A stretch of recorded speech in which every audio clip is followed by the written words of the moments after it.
Welcome to Everyday Mysteries, where we uncover the fascinating tales hidden in the everyday objects around us. I'm your host, Ethan Carter, diving into the secrets that shaped our world, one object at a time. Let's explore what's hidden in plain sight. Today we're sitting down to reveal the story behind an object you're probably using right now, the chair. Let's unfold how this foundational piece of furniture has supported cultural and social developments throughout the ages. Chairs, they're everywhere, right? From kitchens to boardrooms, from parks to pubs. But the history of chairs is as layered as it is fascinating.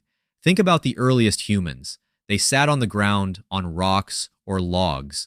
It wasn't until the rise of early civilizations in Egypt and China that chairs began to symbolize power and authority. Only the high and mighty could sit on a chair, while others might use stools or benches at best.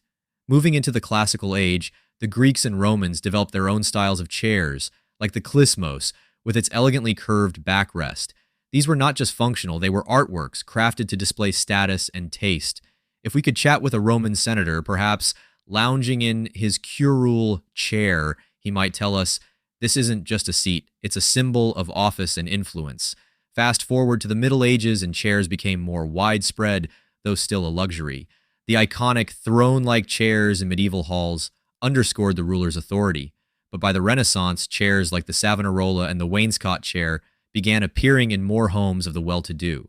What if chairs had remained exclusive to the elite? Imagine how different social gatherings and public spaces would be if most of us were still sitting on the floor or on crude benches. As we stepped into the modern era, chairs evolved rapidly with technology. The 19th and 20th centuries brought us the Industrial Revolution and mass production. Suddenly, chairs like the Bentwood and later the Eames lounge chair weren't just for the wealthy. They became accessible to the broader public.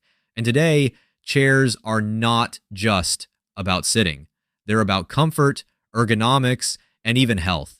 Think about the last time you adjusted your office chair to avoid that dreaded back pain. Every time you sit down, you're experiencing centuries of design innovation and cultural history.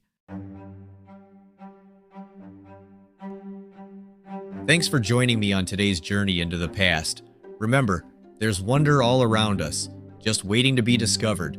Subscribe to stay updated with our weekly mysteries and more curious finds. This is Ethan Carter, signing off until next time.